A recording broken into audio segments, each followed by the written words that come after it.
हाँ तो नमस्ते मेरे सभी क्लास के विद्यार्थी जी। कैसे हैं आप सभी? उम्मीद करता हूँ अच्छे होंगे और अच्छे से पढ़ाई कर रहे होंगे। तो विद्यार्थी जी, आज हम नंबर सिस्टम के बारे में बताएंगे, यानी सम संख्या, अभाज्य संख्या, विषम संख्या, पूर्णांक संख्या, पूर्ण संख्या, ये सभी के बारे में बताएंगे। क्या आप सब अभी के क्लास के लिए एक्साइटेड हैं? बताइए, क्या आप सब अभी के क्लास के लिए एक्साइटेड है? हाँ भैया एक्साइटेड है। तो एक्साइटेड है तो कलम कॉपी निकाल लीजिए। ठीक है, कलम कॉपी अपना निकाल लीजिए, ताकि जो बताऊं उसको एक बार से आपको नोट करना है। ठीक है, तो चलिए हम नंबर सिस्टम के बारे में आपको बताते हैं। ठीक है, कौन कौन होता है, सम संख्या क्या होता है, अभाज्य संख्या, सभी के बारे में बताते हैं। चलिए वीडियो स्टार्ट करते हैं। उससे पहले आप चैनल पर नए हैं, चैनल को सब्सक्राइब जरूर कीजिएगा और वीडियो की शेयर दोस्तों में जरूर कीजिएगा। ठीक है, तो चलिए अपना कॉपी कलम निकाल लीजिए। तो चलिए अपना पहला पहला पहला पहला जो होने वाला है नंबर सिस्टम, पहला नंबर सिस्टम का नाम क्या है भैया बताओ? तो भैया पहला नंबर सिस्टम का नाम है भैया प्राकृतिक संख्या। क्या नाम है भैया? प्राकृतिक संख्या, नेचुरल नंबर। क्या कहते हैं? Natural, NATURAL, natural, NUMBER number. क्या कहते हैं? Natural number, NATURAL, natural number. तो आपको ये पता होना चाहिए कि नेचुरल नंबर हम कहते हैं किसे, बताइए। यानी प्राकृतिक संख्या किसे कहते हैं? अगर आपसे कोई पूछ ले कि प्राकृतिक संख्या हम किसे कहते हैं, तब आपका उत्तर क्या आने वाला है, बताइए। तो मेरे प्यारे विद्यार्थी जी, तो आपको प्राकृतिक संख्या लिखना है कि गिनती वाली संख्या को ही प्राकृतिक संख्या कहते हैं। क्या कहते हैं? गिनती वाली संख्या को ही हम प्राकृतिक संख्या कहते हैं। इसका परिभाषा क्या होने वाला है? गिनती वाली संख्या को प्राकृतिक संख्या कहते हैं। गिनती वाली संख्या को प्राकृतिक संख्या कहते हैं। क्या कहते हैं? प्राकृतिक संख्या कहते हैं। तो आज से आपको कोई कहे कि गिनती वाली संख्या को हम क्या कहेंगे, तब आपका उत्तर क्या आने वाला है? तो भैया उत्तर मेरा क्या आने वाला है? यही आएगा कि गिनती वाली संख्या को प्राकृतिक संख्या कहते हैं। अगर भैया इसका उदाहरण में पूछ ले कि जैसे बताओ, जैसे क्या बताओ, जैसे कौन कौन होगा, तो देखो देखो इसका परिभाषा क्या है? यह परिभाषा है, गिनती वाली संख्या को ही हम प्राकृतिक संख्या कहते हैं। प्राकृतिक संख्या कहते हैं। बताओ गिनती हम कहाँ से गिनते हैं? तो मेरे प्यारे विद्यार्थी जी, हम गिनती एक से गिनते हैं। कहाँ से गिनते हैं भैया? एक से। तो ये हुआ 1 2 3 4 5 6, अनंत अनंत अनंत चलते रहे। क्या होगा? अनंत अनंत तक चलते रहे। ठीक है, एक से स्टार्ट हो गया एकदम चलते रहेगा। 1 आप सोच रहे हैं कि 1 2 लाख तक रुक जाएगा, तो नहीं रुकेगा, क्योंकि गिनती वाली संख्या को ही प्राकृतिक संख्या कहते हैं। एकदम बढ़ते रहेगा। आपको भी नहीं पता है, नहीं को भी पता है। ठीक है, तो गिनती वाली संख्या को ही प्राकृतिक संख्या कहते हैं। अगर आपसे कोई पूछे, क्या आप कहाँ पे नोट कर रहे हैं? हाँ भैया नोट करिए, एकदम एक एक अक्षर को आप लोग को नोट करना, छोड़ना नहीं है, आपको एक एक अक्षर को नोट करना। ठीक है, अगर आपके बिहार बोर्ड में ये सवाल आ जाए, आपसे कोई बिहार बोर्ड में आवे चाहे नहीं आवे, हमको नॉलेज के लिए पढ़ना है, बस इतना है। हम बिहार बोर्ड के लिए नहीं हम पढ़ रहे हैं, हमको नॉलेज के लिए हम पढ़ रहे हैं। ठीक है, तो भैया अगर हमसे कोई पूछे कि सबसे छोटी प्राकृतिक संख्या क्या होती, तब आपका उत्तर क्या आने वाला है, बताइए। सबसे छोटी प्राकृतिक संख्या क्या होता है? तो भैया देखो, सबसे सबसे सबसे छोटी प्राकृतिक संख्या, सबसे बड़ी, सबसे बड़ी, अच्छा इसको लिख लेते हैं संख्या। बताइए, अगर आपसे कोई पूछे कि सबसे छोटी प्राकृतिक संख्या क्या होता है, तब आपका उत्तर क्या आने वाला है? अगर आपसे कोई पूछे कि सबसे बड़ी प्राकृतिक संख्या क्या होता है, तो बताइए पहला का क्वेश्चन का जवाब दीजिए, कॉपी में नोट करते जाइए। हम कह रहे हैं कि आपसे मैं हाथ जोड़ के निवेदन करता हूं कि कॉपी में नोट करते जाइए। कह रहा है कि सबसे छोटी प्राकृतिक संख्या है, बताओ सबसे छोटी प्राकृतिक संख्या इसमें क्या होता है? सबसे छोटी यानी एक ही से ना स्टार्ट हो रहा है, तो सबसे छोटा एक ही हुआ, तो सबसे छोटी प्राकृतिक संख्या क्या होता है? एक होता है।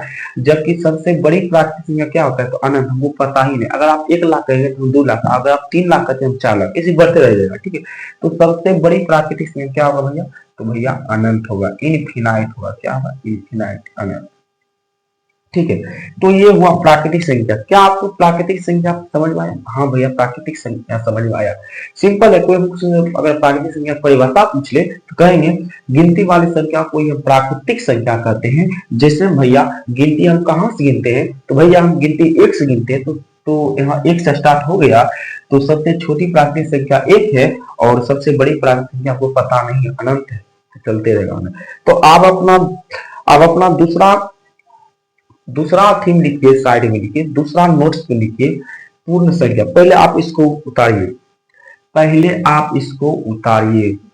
उतार ली। चलो भैया हम उतार लिए, ताल हम मेटाने में लेके आते हैं कि हाँ ऋतु।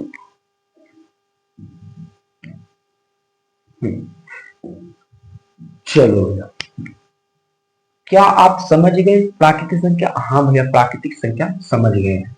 चलिए आप भैया अगला क्वेश्चन क्या होने वाला है बताइए, अगला नंबर क्या होने? तो भैया अगला नंबर का नाम है, अपना कॉपी नोट कीजिए। अगला नंबर का नाम है भैया, अगला नंबर का नाम है भैया पूर्ण संख्या। क्या भैया है? पूर्ण संख्या।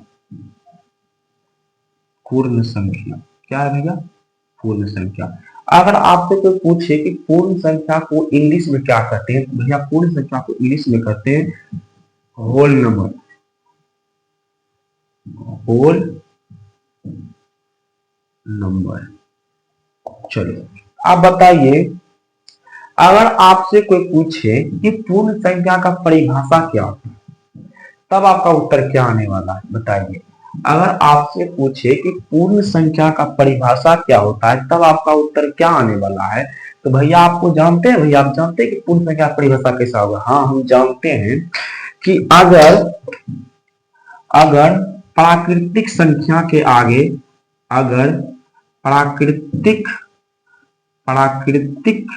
संख्या के आगे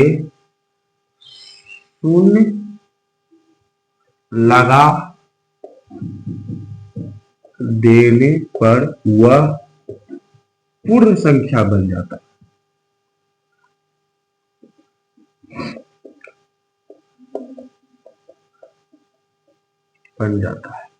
चलिए, तो भैया आप जानते हैं कि पूर्ण संख्या का परिभाषा क्या होता है? क्या करा है क्वेश्चन में? करा की परिभाषा कि अगर प्राकृतिक संख्या के आगे शून्य लगा देने पर वह पूर्ण संख्या बन जाता है। क्या करा? प्राकृतिक संख्या के आगे शून्य लगाने पर वह पूर्ण संख्या बन जाता है। इसका जैसेम होगा, बताइए जैसेम होगा भैया कि पहले देखो भैया क्या करा, प्राकृतिक संख्या के आगे। भैया प्राकृतिक संख्या कहाँ शुरू होता है? तो एक से शुरू होता है, क्योंकि अभी तो हम जस्ट पढ़े गिनती वाली संख्या को ही प्राकृतिक संख्या कहते हैं। प्राकृतिक संख्या 1 से शुरू होता है, तो 1 हो जाएगा, 2 हो जाएगा, 3 हो जाएगा, 4, 5, 6 ऐसे से बढ़ते रहेगा, अनंत है। क्या होगा? अनंत। ठीक है, लेकिन आप क्वेश्चन वही तो प्राकृतिक संख्या का उदाहरण दी, लेकिन क्वेश्चन में क्या करा है, परिभाषा क्या करा है कि अगर प्राकृतिक संख्या के आगे शून्य लगा देने पर, एक यहाँ शुरू हो रहा था लेकिन अगर आगे शून्य लगा देंगे तो यह कौन संख्या बन जाएगा भैया? ये संख्या बन जाएगा, यह संख्या बन जाएगा पूर्ण संख्या। क्या कहते हैं? पूर्ण संख्या, होल नंबर बन जाएगा। अगर आपसे कोई पूछे भैया कि सबसे छोटी पूर्ण संख्या, तब आपका उत्तर क्या आने वाला है? अगर आपसे कोई पूछे सबसे छोटी पूर्ण संख्या क्या होता है, अगर आपसे कोई पूछे सबसे बड़ी पूर्ण संख्या क्या होता है, तब आपका उत्तर क्या आने वाला है बताइए जल्दी। अगर आपसे पूछे कि सबसे छोटी पूर्ण संख्या क्या होता है, तब आपका उत्तर क्या आने वाला है बताइए। भैया आप जानते हैं कि सबसे छोटी पूर्ण संख्या क्या होता है? बताओ जानते हो तो? भैया हम जानते हैं कि सबसे, देखो यहाँ से स्टार्ट रहा, क्योंकि यहाँ से स्टार्ट रहा जीरो से, तो सबसे छोटी पूर्ण संख्या जीरो हो गया। क्या हो गया? जीरो। और बताओ अनंत करा की बड़ी संख्या, क्या आपको बड़ी संख्या है पूरी का पता नहीं? क्योंकि भैया अगर प्राकृतिक संख्या ऐसा नहीं, क्योंकि एक से स्टार्ट हो जाता है प्राकृतिक संख्या, एकदम चलते रहता है, कभी रुका है नहीं। इसको क्या हुआ कि अगर हम शून्य लगा दें तो ये भी रुकेगा, कभी नहीं रुकेगा। तो ये भी हो गया कि अनंत। क्या हो गया? अनंत। तो आपसे कोई पूछे कि सबसे छोटी पूर्ण संख्या, तो जीरो, क्योंकि यहाँ सबसे छोटा ही है, क्योंकि इन्हें शुरू हुआ। और सबसे बड़ी संख्या, सबसे बड़ी पूर्ण संख्या हमको पता नहीं, हमको पता नहीं कौन सी होगा? अनंत होगा। क्या होगा? अनंत होगा। क्या आपको ये भी समझ में आया? हाँ भैया समझ में आ गया। आप क्या समझाए? एक आप समझाइए। पहले आप समझा भैया पूर्ण संख्या, सॉरी प्राकृतिक संख्या, नेचुरल नंबर। भैया उसमें समझाए थे क्या कि गिनती वाली संख्या को ये प्राकृतिक संख्या कहते हैं। और गिनती आप कहाँ से गणते हैं? तो भैया गिनती हम एक से गणते हैं, ठीक है। और दूसरा परिभाषा क्या समझा है? पूर्ण संख्या। पूर्ण संख्या क्या होता है? अगर प्राकृतिक संख्या के आगे हम शून्य लगा देंगे वह पूर्ण संख्या बन जाएगा।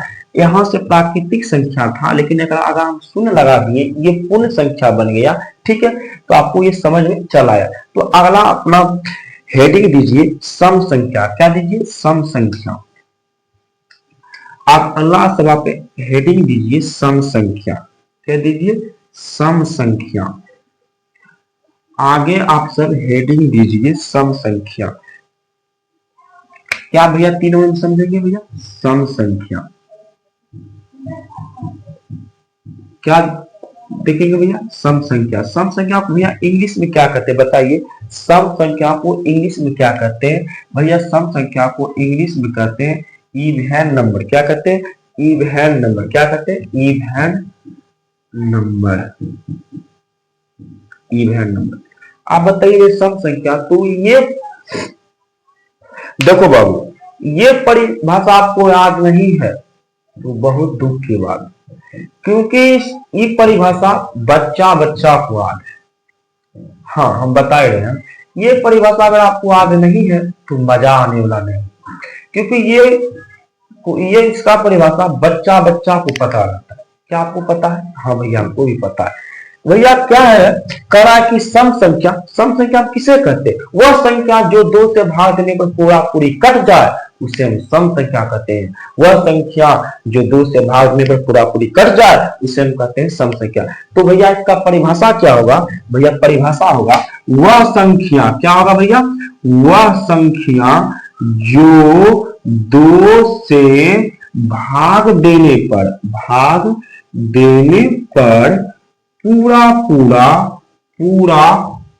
पूरा विभाजित हो जाता है वह सम संख्या कहलाता है।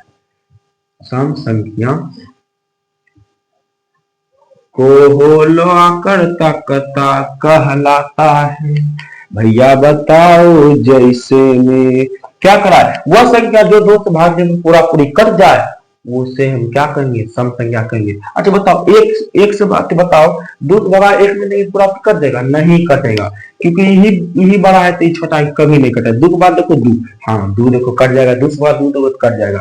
और दो के बाद तीन होगा जी? नहीं, तीन होगा। अगर दो भगा आप तीन में देते हैं, अगर दो भगा तीन में देते हैं तो शेष फल एक बच गया, पूरा पूरी नहीं कटा, क्योंकि परिभाषा करा कि वह संख्या जो दो से भाग देने पर पूरा पूरी विभाजित हो जाए यानी कट जाए इसे हम सम संख्या कहते हैं।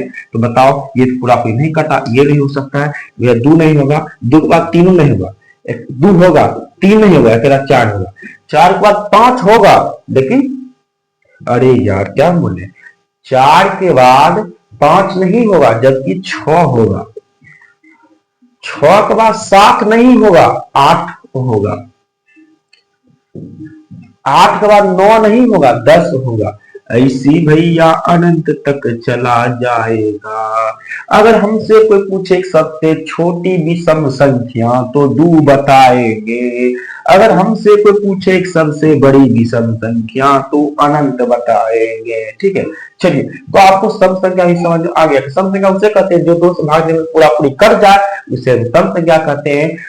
चलिए अब अगला अपना पहले उतार लीजिए, आप सब उतार लीजिए, हो गया। चलिए भैया अब अगला नंबर के बात बताएंगे, अगला नंबर के बारे में बताएंगे, वो है नंबर विषम संख्या। क्या है वो? नंबर है विषम संख्या।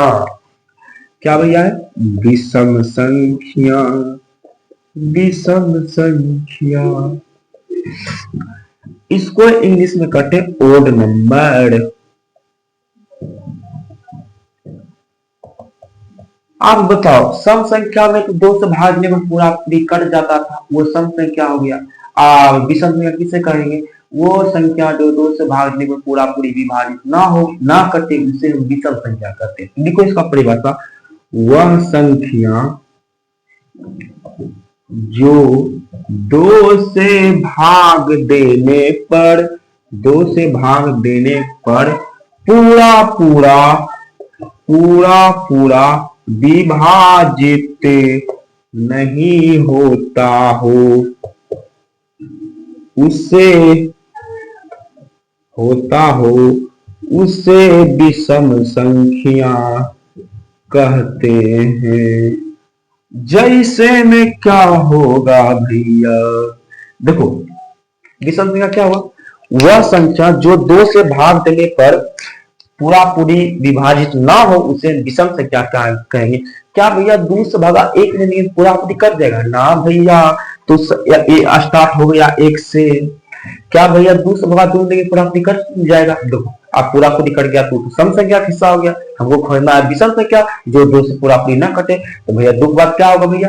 2 के बाद भैया 3 होगा, 3 के बाद 4 नहीं होगा, 1 के बाद 5 होगा, 5 के बाद 6 नहीं होगा, 7 होगा, 7 के बाद 8 नहीं होगा, 9 होगा, 9 के बाद 10 नहीं होगा, क्योंकि 2 से 10 से भाग देने पर पूरा पूरी कट जाएगा, इसीलिए नहीं होगा। 10 के बाद 11 होगा। आप भैया अनंत पर चल जाइए। अगर भैया हमसे कोई पूछे कि सबसे छोटी विषम संख्या, तो 1 होगा भैया। अगर हमसे कोई पूछे कि सबसे बड़ी विषम संख्या, तो भैया अनंत होगा। क्या होगा भैया? अनंत होगा। चलिए आपको ये भी समझ में चल आया है। चलिए अगला हम बताने वाले हैं आपको अभाज्य संख्या। क्या बताने वाले हैं? अभाज्य संख्या। क्या बताने वाला है? अभाज्य संख्या। उतारते जाइए अपना अपना कॉपी, उतारते जाइए। चलो 5वां क्या बताएंगे? अभाज्य संख्या। इसको कहते हैं इंग्लिश में प्राइम नंबर। Prime number. चलो अब बताओ अभाज्य संख्या किसे कहते? बताओ भैया, जानते हो अभाज्य संख्या किसे कहते हैं? वह संख्या जो 1 से कटे और स्वयं से कटे। क्या बता रहे? सुनेगा, वह संख्या जो 1 से कटे और वो स्वयं से कटे, उसे ही हम कहेंगे अभाज्य संख्या। तो कहो भैया इसका परिभाषा क्या होगा? वह संख्या जो 1 से कटे तथा स्वयं से कटे, वह अभाज्य संख्या है। वो क्या भैया है? अभाज्य संख्या है। वह संख्या जो 1 से कटे और स्वयं से कटे, वह अभाज्य संख्या होगा। क्या होगा भैया? अभाज्य संख्या होगा। तो भैया बताओ, क्या भैया 1 होगा? नहीं। अभाज्य संख्या का रूल क्या है बताओ? वैसे तो आप कहिएगा तो हाँ भैया 1 तो होवे करेगा, क्योंकि ये 1 से कटेगा और ये स्वयं से कटता है। लेकिन अभाज्य संख्या का आप रूल समझिएगा तब क्या हो रहा है। तो भैया अभाज्य संख्या का रूल है गुणनखंड 2 होना चाहिए। वह संख्या जो एक से कटे तथा स्वयं से कटे वह अभाज्य संख्या कहते हैं। वह अभाज्य संख्या कहलाता है और इसका परिभाषा मान बढ़ाइए और इसका दो गुणनखंड होता है और इसका दो गुणनखंड होता है। तो भैया बताओ, क्या अगर आप कर रहे हैं कि एक हो जाएगा, क्या एक होगा? नहीं होगा भैया, क्योंकि एक से तो एक कटेगा और एक से एक कटेगा, ये तो नहीं होगा, एक के एक नहीं होने वाला। ऐसा संख्या अलग खोजो कि कटे, ठीक है, ऐसा अलग संख्या कहो वो अलग से कटे, एक ना एक एक तो एक एक होगा नहीं। तो भैया स्टार्ट कब होने वाला है? दो से। दो देखो एक से कटेगा, स्वयं से कटेगा, ये अभाज्य संख्या। दो के बाद तीन देखो एक से कटेगा, ये तीन से कटेगा। तीन के बाद बताओ भैया चार भी होगा? नहीं भैया, क्योंकि चार नहीं होगा, क्योंकि देखो एक से भी कट रहा है, दो से भी कट रहा है और चार से भी कट रहा है। ये सबसे भाग दीजिएगा, पूरा पूरी कट जाएगा तो नहीं होगा, क्योंकि इसका गुणनखंड क्या है? एक दो तीन। देखो तीन तीन गुणनखंड है, तीन तीन गुणनखंड वाला नहीं होगा। क्या होगा? तीन तीन गुणनखंड वाला नहीं होगा। अगर भैया तीन के बाद चार हुआ तो पांच होगा? हाँ भैया, क्योंकि एक से कटेगा और ये पांच। देखो ये सब अलग अलग संख्या से कटता है, देखो सब अलग अलग संख्या से कटता है, सब अलग संख्या से। लेकिन आप कह रहे हैं एक एक कैसे होगा भैया? देखो एक एक एक ऐसे हो रहा है, एगो एक से कट रहा है, एगो एक से कट रहा है, वैसे नहीं होगा। देखिए इतना आप सब देखिए, सब अलग अलग संख्या है, एगो एक से कट रहा है, एगो दो से कट रहा है, ये एक से तीन से कट रहा है, तीन से कट रहा है। ये सब ऐसा संख्या हम दे रहे हैं कि एगो एक के से कटेगा, एक स्वयं से कटेगा और ये किसी भी अंक से नहीं कट सकता है, ठीक है, ये किसी भी अंक से नहीं कट सकता। अरे बताओ भैया, पांच बार छह भी, देखो छह, देखो एक से भी कट रहा है, दो से कट रहा है, तीन से कट रहा है, चार से कट, क्या ये अभाज्य संख्या? नहीं भैया, ये अभाज्य संख्या नहीं होगा। क्या भैया? अभाज्य संख्या नहीं होगा, ये भैया अभाज्य संख्या नहीं, क्योंकि एक द्वितीय गुणनखंड होना चाहिए अभाज्य संख्या के, वहां चतुर्थ गुणनखंड होगा नहीं भैया। सात होगा? हाँ सात होगा, ये एक से कटेगा और ये स्वयं से कटेगा, ऐसी ऐसी अनंत तक जाएगा। क्या हो जाएगा? अनंत तक जाएगा, ठीक है।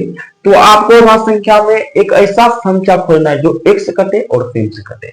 अगर आपसे कोई पूछे कि ऐसा कौन संख्या है जो सम भी है और अभाज्य भी है और वह क्या क्या बोले, ऐसा कौन संख्या है जो सम भी है और अभाज्य भी, तो भैया उसका उत्तर क्या आने वाला है? भैया दो आए।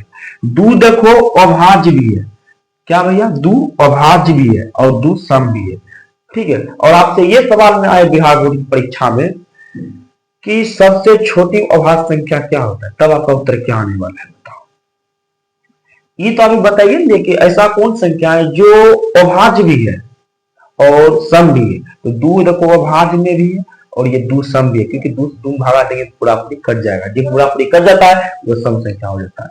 और आपसे ये भी सवाल पूछ सकता है कि सबसे छोटी अभाज्य संख्या क्या होगा? देखो सबसे छोटी है स्टार्ट हो रहा है, तो सबसे छोटी अभाज्य संख्या दो होगा। और सबसे बड़ी अभाज्य संख्या, एक बात समझते हैं, आपको समझाते हैं। जैसे आपको बड़ी की बात बोले तो सबसे बड़ी तो अनंत ही जाना, किस में जाना? अनंत ही जाना, ठीक है। तो भैया अभाज्य संख्या भी आप समझा दिए। आप भैया हम समझेंगे भाज्य संख्या। क्या समझेंगे भैया? भाज्य संख्या। चलो आप बताओ भाज्य संख्या क्या होता है?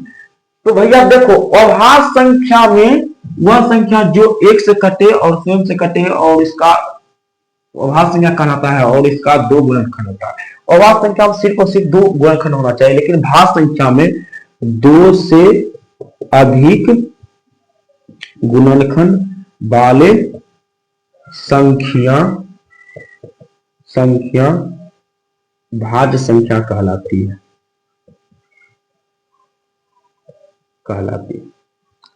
बताओ भैया भाज्य संख्या किसे कहते हैं?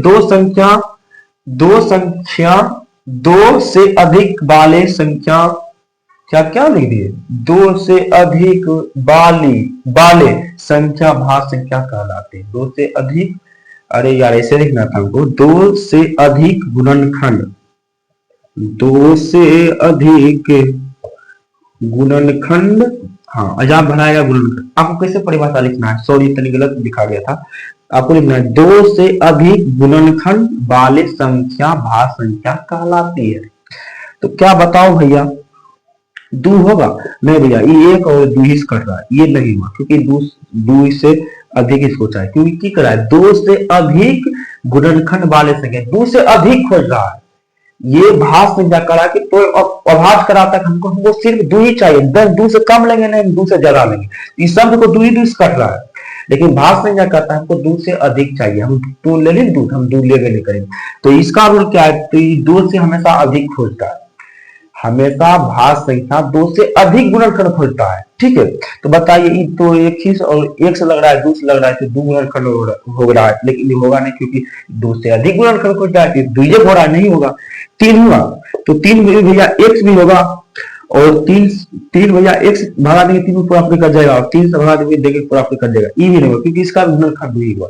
लेकिन भैया चार देखो, ये एक से भी कट रहा है, दो से भी कट रहा है, चार से कर लो, ये क्या था, ये दो से अधिक गुणनखंड वाले संख्या भाज्य संख्या कहलाता है। लो, दो से अधिक गुणनखंड हुआ, देखो एक गुणनखंड, दो गुणनखंड, तीन गुणनखंड, तो ये चार से स्टार्ट होगा, क्या भैया पांच होगा, पांच भैया एक से कटेगा और उसके से कटेगा, पांच नहीं होगा, छह हो जाएगा, क्या होगा, छह हो जाएगा। सात होगा भाई नहीं, क्योंकि एक से कट रहा है और ये एक से कट रहा है और स्वयं से कट रहा है, सात, ये भी होगा। आठ होगा भैया, आठ हो जाएगा। नौ होगा, हाँ हो जाएगा, क्योंकि देखो नौ एक से कट रहा है और ये तीन से कट रहा है और ये नौ से भी कट रहा है, तो दो से अधिक गुणनखंड, ये भी हो जाएगा। लेकिन देखो दस, दस भी हो रहा है क्योंकि एक से कट रहा है, पांच से कट रहा है, दस से कट रहा है और दो से कट रहा है, लो ये भी हो जाएगा। आपको सिर्फ सिर्फ भाज्य संख्या में दो से अधिक गुणनखंड चाहिए। ठीक है, चलिए, तो इसीलिए अनंत तक हो जाएगा। लेकिन ये बिहार बोर्ड की परीक्षा हमेशा सवाल पूछता है कि सबसे छोटी भाज्य संख्या क्या होती है, तो सबसे छोटी भाज्य संख्या चार होती है। क्या होती है, चार। हमेशा याद रखिएगा, लिखते जाइए, सबसे छोटी भाज्य संख्या चार होती है। क्या होती है, चार होती है। चलिए, अब अगला कॉपी में आप टॉपिक अलग चेंज कीजिए, और उस टॉपिक का नाम क्या होने वाला है बताइए भैया। टॉपिक का नाम होने वाला है भैया, उस टॉपिक का नाम होने वाला है, आप देखो साथ में, परिमेय संख्या। क्या है भैया, परिमेय संख्या। परिमेय संख्या हम किसे कहते हैं, जिसे हम पी बाय क्यू के रूप में लिख सकते हैं, उसे परिमेय संख्या कहते हैं। जिसे हम पी बाय क्यू के रूप में लिख सकते हैं, उसे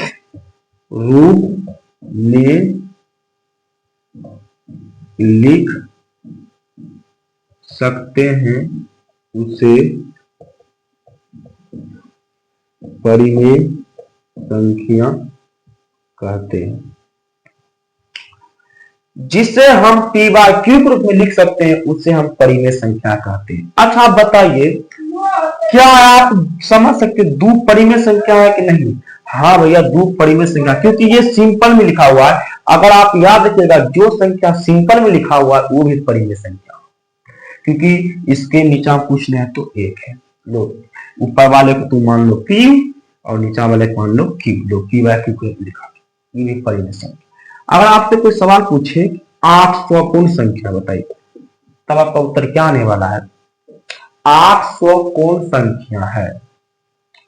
तो भैया 800 देखो, 800 देखो भैया, ये परिमेय संख्या, क्योंकि कुछ नया नीचा में एक है, तो ये भी भैया परिमेय संख्या होगा। क्या भैया हो गया, परिमेय संख्या। ठीक है, लो इसको भी पी बाय क्यू के रूप में लिख दे, क्योंकि कुछ नहीं तो एक है, जब पी है और इसको क्यू, इसको पी मान लिया और इसको क्यू, और इसको पी बाय क्यू के रूप में लिखा गया, ये कौन चीज हो गया, परिमेय संख्या। अगर आपको कोई पूछे √3/1, क्या बताइए परिमेय संख्या को, परिमेय संख्या। ये एकदम दिमाग वाला क्वेश्चन, पूरा दिमाग हिलाने वाला क्वेश्चन है। √3/1 बताइए परिमेय संख्या है कि नहीं? अच्छा, आप रूट पर स्क्वायर पढ़े? हाँ भैया, स्क्वायर पढ़े हैं। एक का स्क्वायर कितना होता है, 2। सॉरी देखो पागल, एक का स्क्वायर एक ही होता है। एक का स्क्वायर कितना होता है भैया, एक होता है। 2 का स्क्वायर कितना होता है, 4 होता है। लेकिन 3 का स्क्वायर तुमको कम कोई दिख रहा है? नहीं भैया, अगर 3 का स्क्वायर देखते हैं तो 9 होता है, लेकिन इसमें देखिए 3 है, 3 का रूट निकलता है? नहीं निकलता है।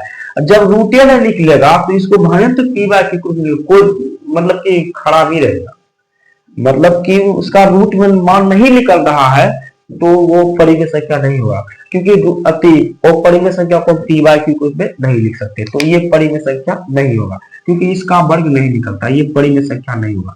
बताइए रूट 12 परिमेय है को परिमेय? एक बात याद रखिएगा, इसमें परिमेय और अपरिमेय दोनों परिभाषा लिख लीजिएगा, ठीक है, लिख लीजिए। तो पहला परिभाषा क्या है? परिमेय संख्या, जिसे हम पी बाय क्यू में लिख सकते हैं उसे परिमेय संख्या होता है। और 8वां नंबर में लिखिए, जिसे हम पी बाय क्यू रूप में नहीं लिख सकते हैं उसे हम अपरिमेय संख्या क्या कहते हैं भैया? अपरिमेय संख्या कहते हैं। आप समझ गए, जिसे हम पी बाय क्यू रूप में लिख सकते हैं उसे परिमेय संख्या कहते हैं, और जिसे हम पी बाय क्यू रूप में नहीं लिखेंगे वो अपरिमेय संख्या कहते हैं। क्या बताइए रूट 16 का वर्ग कितना होता है? हम भैया रूट 16 का वर्ग पढ़े, 1 का स्क्वायर 1, 2 का स्क्वायर 4, 3 का स्क्वायर 9, 4 का स्क्वायर 16। तो 16 किसका स्क्वायर निकला? 4 का। तो भैया इसका 4 निकला, और 4 कौन संख्या है? परिमेय संख्या, क्योंकि 4 के नीचे रूट है तो 1 है, और 1/4 कौन संख्या है? परिमेय संख्या, क्योंकि 4 को हम मान लेंगे पी और इसको क्यू, पी बाय क्यू में लिखा गया एक परिमेय संख्या। अगर आपसे कोई पूछे इतना बड़ा अंक दे दे, इतना बड़ा अंक, इतना बड़ा अंक, इतना बड़ा अंक, इतना बड़ा अंक, इतना बड़ा अंक, ये तो हमको भी पता नहीं कितना लिखा हो, लेकिन यहां से आते लिख दीजिए। बताइए ये परिमेय संख्या है कि नहीं? बताइए ये परिमेय संख्या है कि नहीं? हाँ भैया परिमेय संख्या है, ठीक पूछ रहे तो सबका मालिक एक है और लो पी बाय क्यू में लिखा गया परिमेय संख्या, ठीक, ये परिमेय संख्या हो गया। चलो भैया आप तो बता ही रहे परिमेय संख्या, आप ये बताइए जो बिहार बोर्ड के लेवल में पूछा जाता है, बताओ एकदम VVI क्वेश्चन।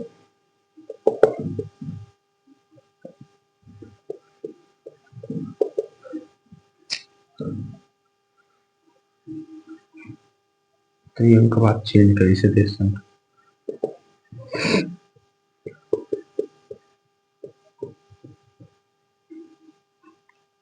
बताइए परिमेय, बताइए इसमें कौन परिमेय और परिमेय? बताइए बताइए इसमें कौन परिमेय और परिमेय है? बताइए। आप याद रखिएगा जो संख्या रुका हुआ है, जो संख्या रुका हुआ है वो कौन संख्या है भैया? जो संख्या रुका हुआ है वो भैया परिमेय संख्या है। क्या भैया है? परिमेय संख्या है।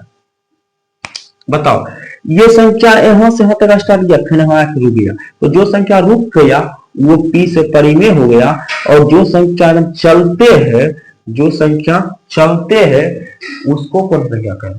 तो ये आप याद रखिएगा, जो संख्या रुका हुआ है, जो संख्या रुका हुआ है वो परिमेय संख्या है, लेकिन एक मतलब कि छुआ है तो छोटा चलते रहेगा। जो संख्या एक संख्या रिपीटेड हो रहा है, छ ऐसे जा रहा है, वो भी क्या होगा भैया? परिमेय संख्या होगा। और आप बताइए ये कौन संख्या?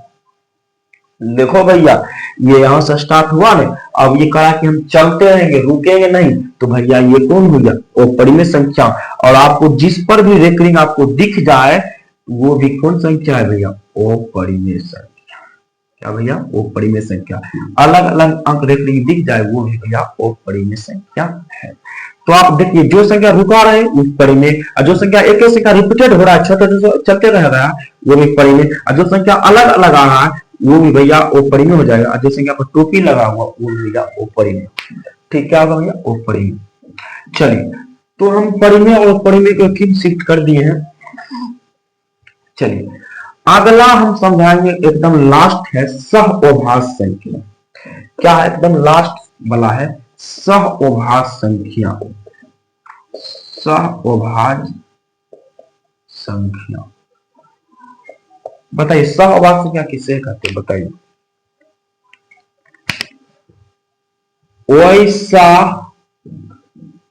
वैसा दो संख्या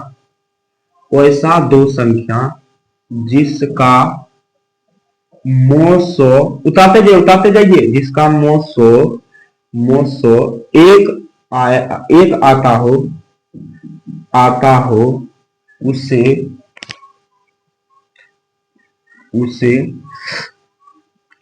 उसे सहअभाज्य संख्या कहते हैं।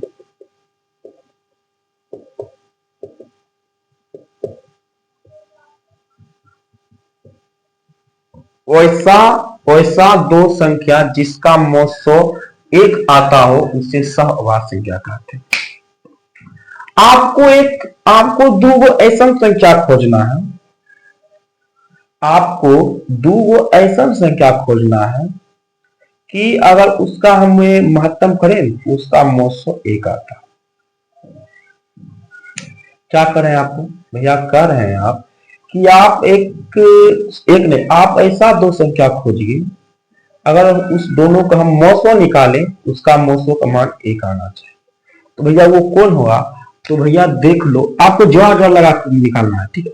अगर भैया आप एक 3 ले लेते हैं, तो अगर आप एक 3 ले लेते हैं और एक 3 से भगा देते हैं तो एक इसका मोसो आ जाता है, भैया ये हो सकता है।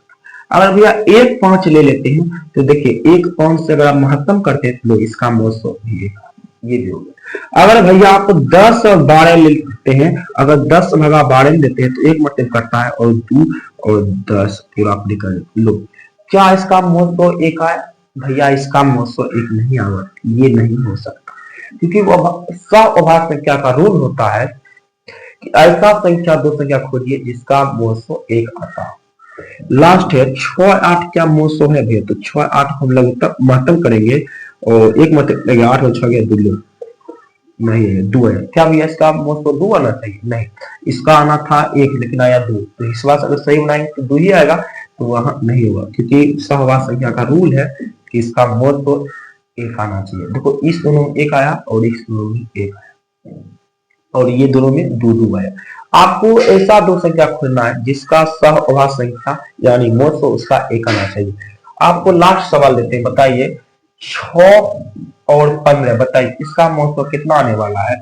अगर भैया आप 6 15 का मोसो निकालते हैं तो भैया देखो 6 में 12 2 मतलब लग जाएगा और 3 और 6 लो, देखो भैया ये 3 आ गया, कितना आ गया मोसो भैया 3 आएगा, लेकिन अपनी सहअभाज्य संख्या का मोसो कितना आना चाहिए भैया एक आना, क्या आना चाहिए एक आना चाहिए। तो ये भी उदाहरण में लिख लीजिए 1 3 और 1 5 10 12 भी लिख लीजिए और 6 8 भी लिख लीजिए और 6 15 लिख लीजिए, क्योंकि और इसमें कटम कट्टी लिख दीजिएगा, तो आप नहीं काट दीजिएगा, नहीं से कोई देखेगा कि कैसे बनाता है, ऐसा लिखिएगा फिर नीचे नहीं है नहीं है नहीं है, यहाँ पर हाँ हाँ, इस क्योंकि ये है ये भी है सहवासी, क्योंकि इस दोनों का मोसो एक आया है, ये हो सकता है ये भी हो सकता है, इसके नीचा लिखेगा नहीं नहीं नहीं, ठीक है। कैसा लगा आपको वीडियो, कैसा लगा आपको वीडियो, आज आपको नंबर सिस्टम के बारे में बताए थे, सभी के बारे में बताए थे, कैसा लगा आपको वीडियो। तो अगर वीडियो आपको अच्छा लगा हो तो चैनल को सब्सक्राइब जरूर कीजिएगा और वीडियो को हद से ज्यादा दोस्तों में शेयर कीजिए ताकि वो भी अच्छी कर सकते पढ़ सके। अगर आपको लगता है कि इसी प्रकार से और एक नया वीडियो लाएं तो कमेंट में लिखिए यस, ठीक है। तो चैनल को सब्सक्राइब जरूर कर लीजिएगा ताकि जब जब मैं अच्छा वीडियो पढ़ाऊं आप तक नोटिफिकेशन पहुंचते रहे, इसलिए आप चैनल को दबा के उसको ऑल पर कर लीजिएगा ताकि जब जब पढ़ाएं आप तक नोटिफिकेशन पहुंचे और आप जैसे ही यूट्यूब खोले सबसे पहला मेरा वीडियो रहना चाहिए। एकदम डेली न्यू वीडियो बताते हैं, वो डेट कर रहे भैया, आपका जितना भी वीडियो बनाते हैं वो शाम को 7:30 बजे आपको यूट्यूब चैनल पर दिख जाए। कितना बजे भैया 7:30 में पक्का आपको यूट्यूब चैनल पर दिख जाएगा, ठीक है। तो चैनल को सब्सक्राइब जरूर कीजिएगा, ठीक है। तो मिलते हैं। और एक बात बताना चाहता हूं कि पहले हम वास्तविक संख्या पूरा पढ़ाए हैं, लेकिन वास्तविक संख्या पूरे पढ़ाए हैं, अगर आप नहीं देखे हैं जरूर देख लीजिए। आगे हम चैप्टर 2 स्टार्ट किए हुए, बहुपद का इंट्रोडक्शन भी पढ़ा दिए हैं और 2.1 भी पढ़ा दिए हैं और कल से हम 2.2 पढ़ाएंगे। 2.2 के ऑल एकदम जितना क्वेश्चन है सभी को हम खत्म करेंगे, ठीक है। तो मिलते हैं कल के वीडियो में। आज के लिए बस इतना ही, आपको हमको बस इतना नॉलेज देना था कि आपको नंबर्स के बारे में हम पढ़ा रहे थे, सब नंबर्स अति मतलब कि सब 10th क्लास के क्वेश्चन झाड़ रहे थे, तो हमको एक ख्याल आया बच्चों के तो ये सब पढ़ाई हो ही रहा है, बट उसको अगर नंबर्स के बारे में पता नहीं होगा तो मामला गड़बड़ है, इसीलिए सोचे चलो नंबर्स के बारे में बता ही देते। तो एक वीडियो लेकर आए हैं, तो हम कल मिलते हैं पार्ट 2 पार्ट 2 यानी 2.2 को हम लेकर आ रहे हैं, एकदम और एकदम रिवीजन अच्छा से बनाएंगे, रिवीजन कर करके बनाएंगे। ठीक है, मिलते हैं अगले वीडियो में। आज के लिए बस इतना, धन्यवाद।